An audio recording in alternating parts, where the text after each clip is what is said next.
welcome back to Mike's Place. Thanks for being here once again in my little basement vault of whiskey, surrounded on two sides with whiskey. And today, don't tell anybody, but my wife's away and my kids are at school, so the house is relatively quiet.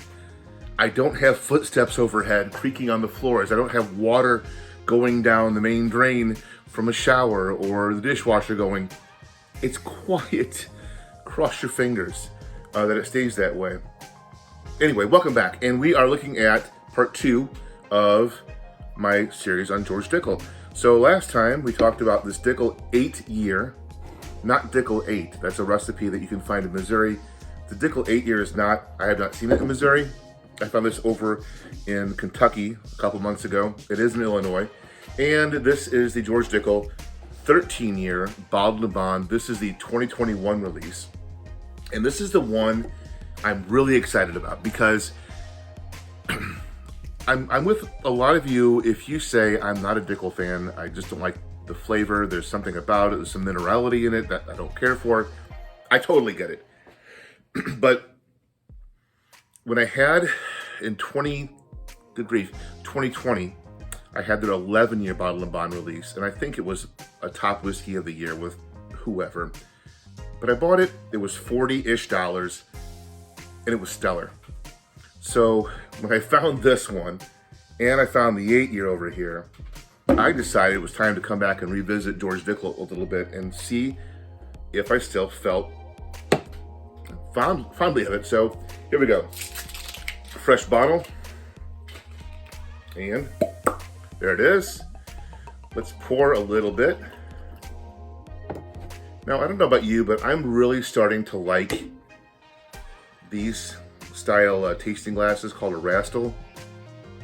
I have for a long time used the Glencairn with the foot, the base. Still a good glass, but the Rastel, I kind of like its shape in my hand.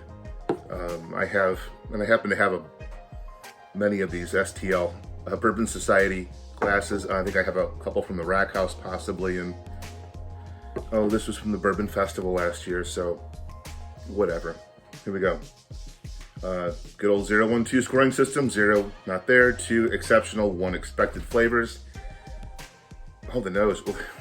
Oh, not gonna lie, there's a heavy dose of that classic George Dickel minerality.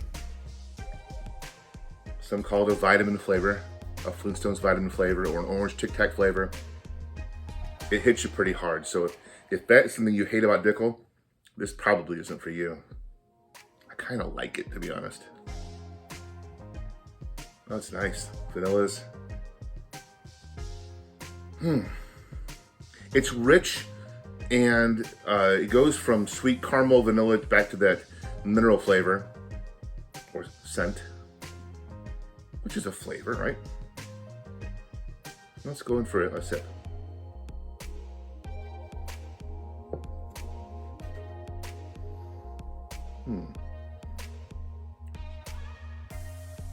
Wow. That is some super, super mellow stuff. Classic Dickel nose. On the palate though, have you ever taken a 9-volt battery and touched your tongue to it? No? Well, I have. And it's that kind of that spark, that little, on the sides of my tongue, I'm getting little sparks from this whiskey. And, oh, it's changing a bit now already.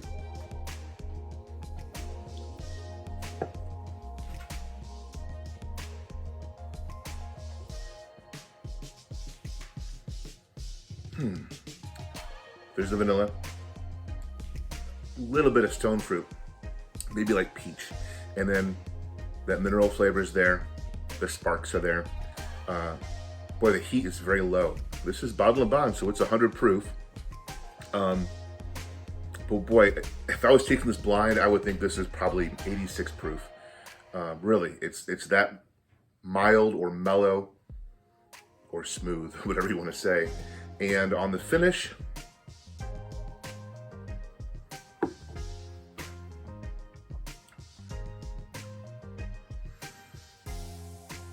just kind of disappears.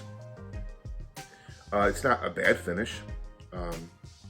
I would say really for this one, it's a 1 for the nose, it's a 1 for the palate, and it's a 1 for the finish. It's a 3.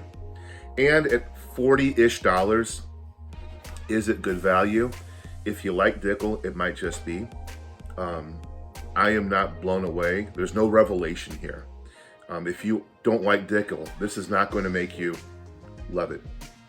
Now, I wanted to compare it to the 8-year just because, you know, I have it right here. And of course, next, not today, but on an upcoming episode, I will be looking at Dickel 15-year single barrel.